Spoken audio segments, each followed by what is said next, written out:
Welcome to part two of the Lake Amador 1969 Music Festival. When it came to actually promoting the show, I had already done lots of rock shows. I'd grown up in the East Bay area. I understood radio. I understood underground radio. I understood that what you want to do is you want to reach people. How are you going to effectively reach people? I'm not going to run around on a motor scooter like Bill did back in the early days in 66, 65, 66 on his motorbike putting posters up all over the place, which I'd done plenty of. But this was a show that needed to have Sacramento, all of Modesto, Sacramento, Stockton, the East Bay area, the Walnut Creek metropolitan area, and the city. It had to all be encompassed. And I had lots of friends in underground radio at KMPX. I don't know if K-Sam was there then or not, but I'm not sure. But anyway, KMPX definitely was involved with it. But I knew we had to do something very different. And what very different was to advertise on the big dog station that reached everybody, and that was KFRC, 50,000 watts out of San Francisco. Even back then in AM radio, KYA was kind of in and out in the valley. You couldn't hear it that well, but KFRC was booming everywhere. And I went and met with a disc jockey there named Dave Diamond, and I cut him in for a little piece of the show and worked out a deal with KFRC to promote the show. And that was just a saturation of AM radio. And as much as people were listening to FM radio, you're still in your car. You're still lots of places, and a lot of people dug top 40 radio. So, Bill Graham hadn't started doing anything really with AM radio. He didn't really have to. I mean, he had it completely going on. But I had the combination of working with KMPX, working with KZAP in Sacramento, working AM radio in Stockton and in Sacramento. So I combined both the supposedly underground stations with the AM stations. And that was really kind of a novel back then, and it really, really paid off. We had tremendous response ticket-wise in the East Bay area, in the city pretty well, and the valley pretty well. Lots of people coming up from Fresno. We took an ad out in the Rolling Stone, just a small ad in Rolling Stone. We had a beautiful poster made up by Tom Morris out of Berkeley. And I'm losing my train of thought here. I think the most important thing I wanted to point out about media, at least the start of it, was the idea of using the AM radio. And I have to credit that with the overall getting the word out to people, and had a tremendous amount of impact on the turnout that we had. In part one of making this documentary on the Lake Amador Rock Festival, I couldn't locate any pictures of my partner, Gene Lane, and I have now located a picture or two of Gene, and I'm excited to have it in here in the beginning of this media section. Gene was a crazy, eccentric, wonderful guy who brought so many great ideas to the table, and obviously some good contacts for some of our booking. And I can't say enough about his participation in the show itself. He was a top-rated disc jockey at KROA Croy in Sacramento, and I'm just happy to be able to have his pictures here so you can see him. This is the logo of KFRC, the gigantic blaster out of San Francisco, and this is a picture of Dave Diamond, the top-rated disc jockey there that I work with on the show. KZAP was an amazing station in Sacramento. KSAN and everything had it going on in the city. I'll tell you, KZAP was as hip and cool as any underground station there ever was. It's a story in itself. I really enjoyed working with those guys, and they were an integral part of getting the word out into Sacramento area. We use KJOY Radio in Stockton as our main outlet for that city, and I guess the only thing I really want to say is at the time the top disc jockey there was the famous Don Imus, kind of a historical note. I had mentioned earlier that I worked with KMPX, but actually it was KSAN. KMPX was gone at that point, and KSAN was marvelous. They were just cutting edge underground. I'd say they had these great disc jockeys, or I would call them hosts, I think would be the best way to describe them. But anyway, they were involved with the show on advertising, and I think a few of them were at the show, and they were really fun people to work with.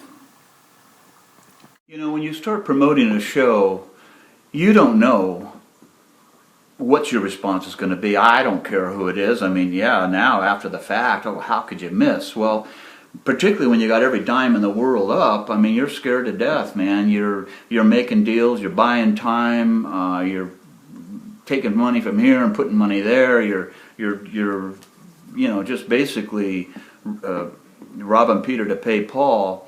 And we had so many little things that happened.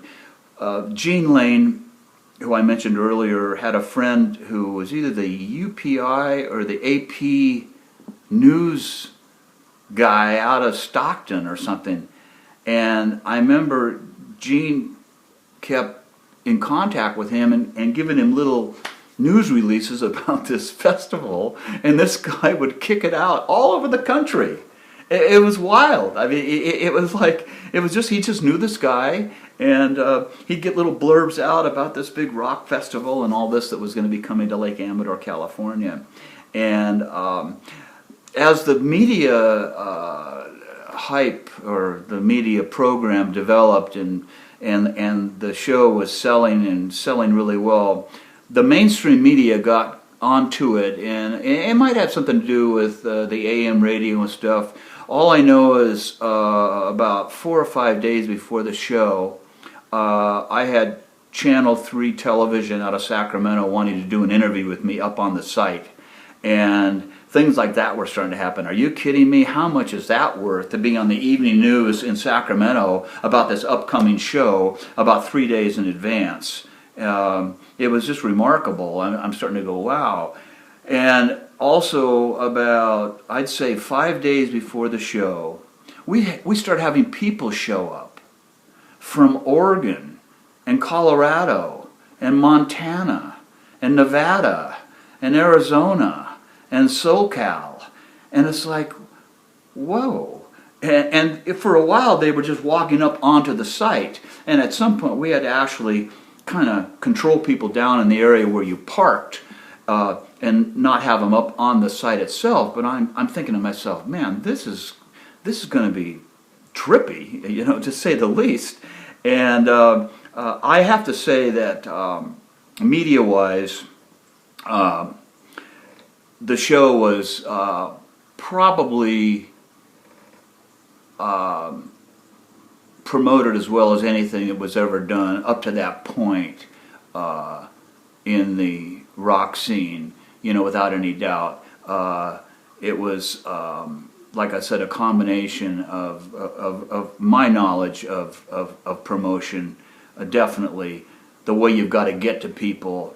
And like I said, you know, you have to have a menu. You can't serve people, you know, rotten hot dogs, man. You got to have a great show. And once we had chosen the site at Amador as far as exactly where the stage would be, we brought in the staging company and the scaffolding and all those aspects of it, the towers for the PA system and such. It's very critical that your stage be a certain height in relation to your audience. In this case, we had a sloping hill, so even though the stage is totally straight, it was about 7.5 feet high on one side and then slope to about 11 feet, I would say, on the other side. And that is critical to have that separation between audience and artist. Gosh, how can I put it really? When you refer back to Altamont, which is maybe a negative thing to talk about here, but I wanted to say, the first thing I said, the very first thing was, this little teeny stage in this sea of people, there was no separation between artists and people. I mean, I think it was about 3.5 feet tall, luckily, if that. People could come up on the stage, they could jump on the stage, they could do anything. At Amador, not only does it lift the artists above the crowd, now you have a sloping hill that they're going to be playing to, so it really set them up as the highlight, and they weren't buried in an audience. At the same time, the people that were right up front had a great view of that, a great view of the show.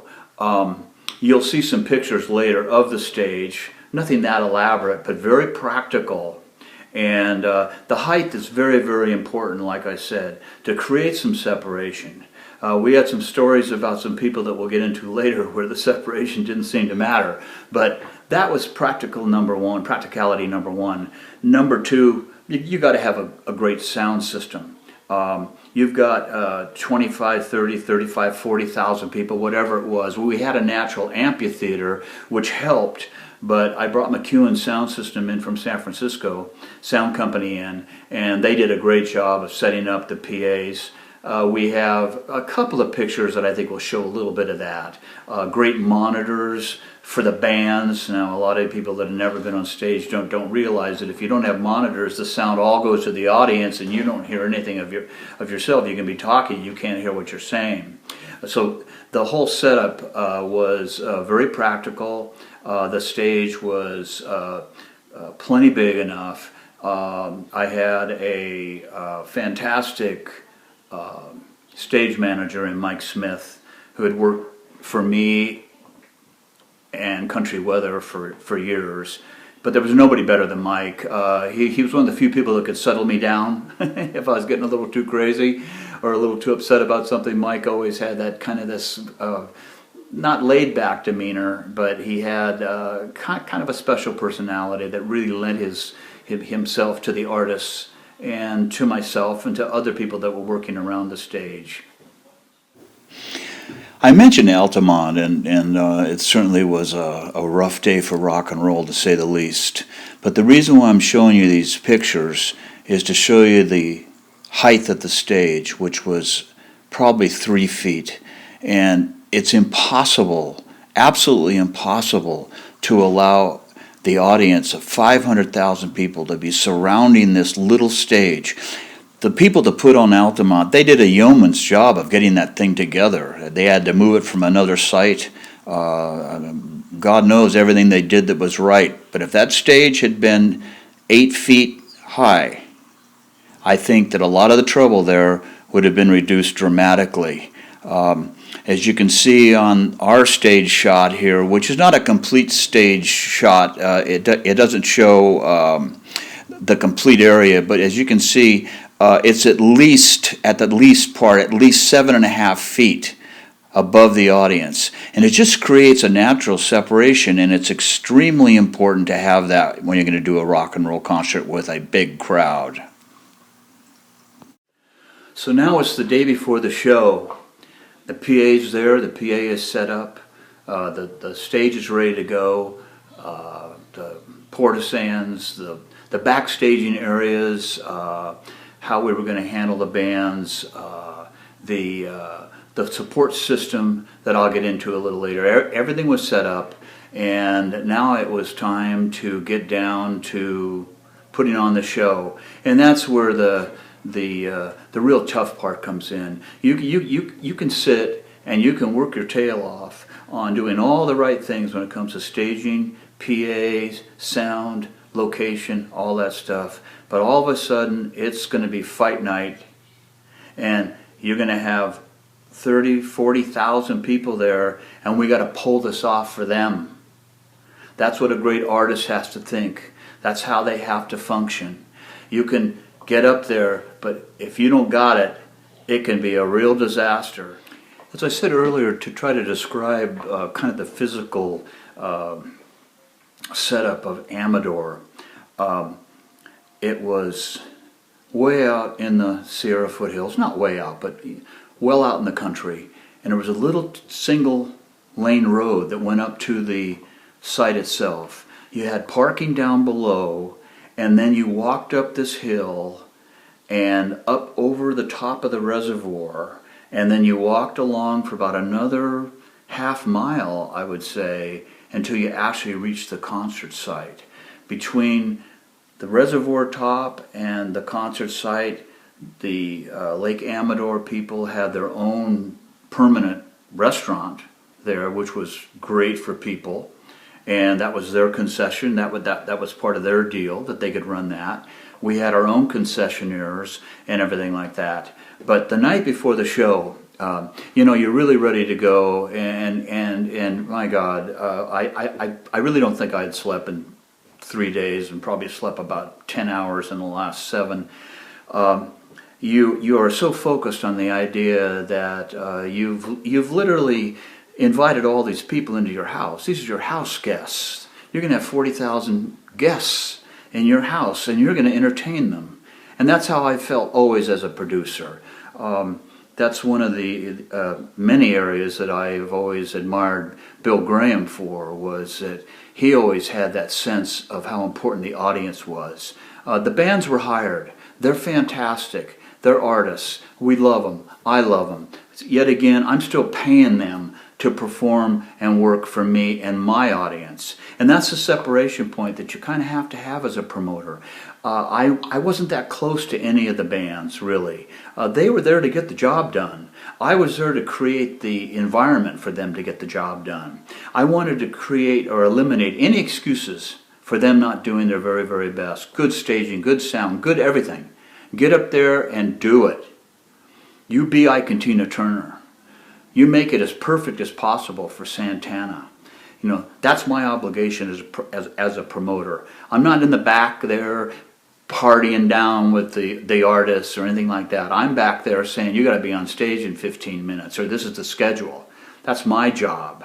I've kind of got to be the policeman in a way, as Bill was to so many of us in the San Francisco scene. I mean, Bill was the dad, and you got to have a leader. You have to have somebody that says, hey, this is how it's going to be. This is the schedule.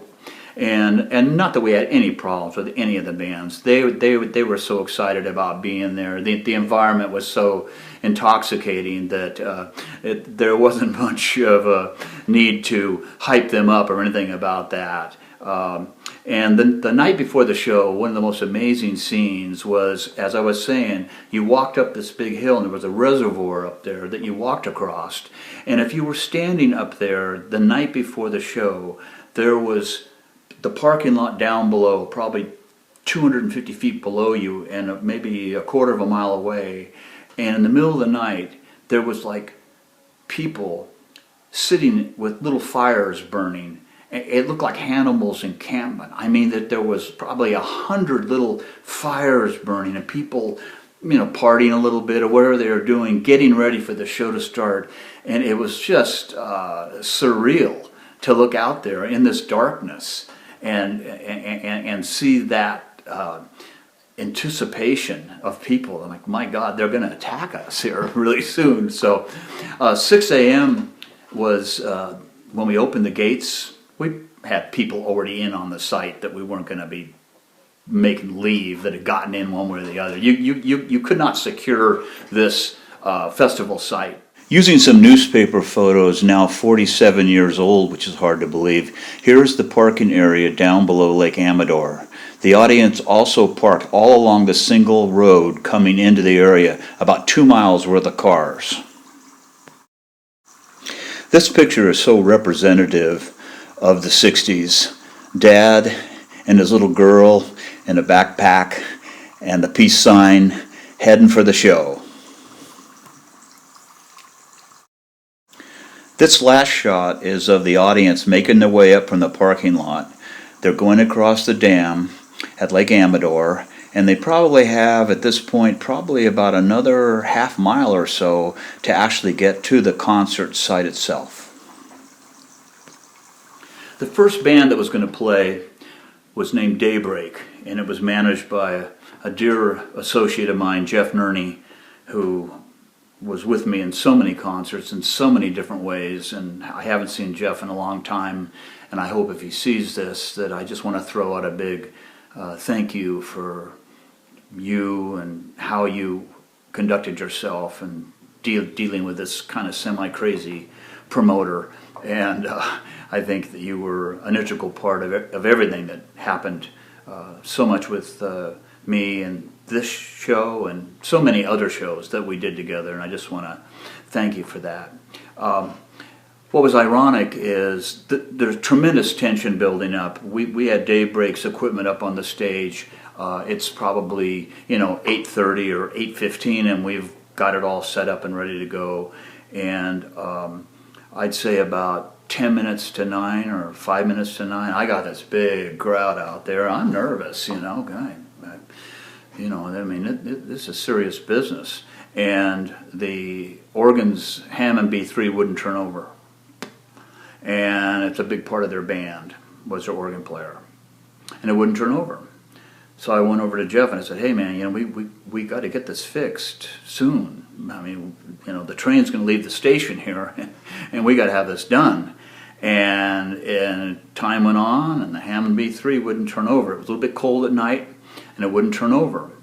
And I was to the point where so I'm standing there waiting for this Hammond B3 to finally kick over, and I'm looking out there and I got this big monster sitting there, this 40,000 people, single entity looking at me, and it was so amazingly exciting. And I can remember that the organ finally started to work, and when I went out on stage, and I can remember this so clearly, I walked out on stage and I said something like, what is happening here? This is so unbelievable. I was so full of joy and it's so overwhelmed, and it was just so cool just get out there and just say, man, we've got it going on today, man. This is our day. We are here in the foothills. It's 83 degrees. We've got swimming and food and the greatest music in the world, great staging, great everything, and I just couldn't welcome everybody enough. And there's nothing more gratifying to an audience than to have a good pet. and when it's genuine, an audience is a single entity, and when it feels genuineness, it just automatically responds to that. All the greats have always had that ability to cross over and make an audience feel that they genuinely care about them. And when I got out there that day, I was just so personally gratified that everybody was there. The excitement that I felt was just radiating. I'm not taking credit for this. I'm just saying it was working both ways already, man. The audience was just so excited. People, they buy their tickets, right? They don't know who's going to be there. They don't know how many people are going to be there. Hey, we're going to Lake Amador. Hey, I spent 7 hours trying to find the goddamn place. People were hitchhiking in for hours. People were, God knows how they all got there, walking up there, whatever they did. And all of a sudden they're there and they realize it's going to be worth every bit of $3.50. So it was an incredible moment to introduce Daybreak to the crowd and get the Lake Amador 1969 Rock Festival underway. This concludes part 2 of the Lake Amador story. Next is part 3. It reviews the incredible day itself, the fantastic bands, and an awesome audience.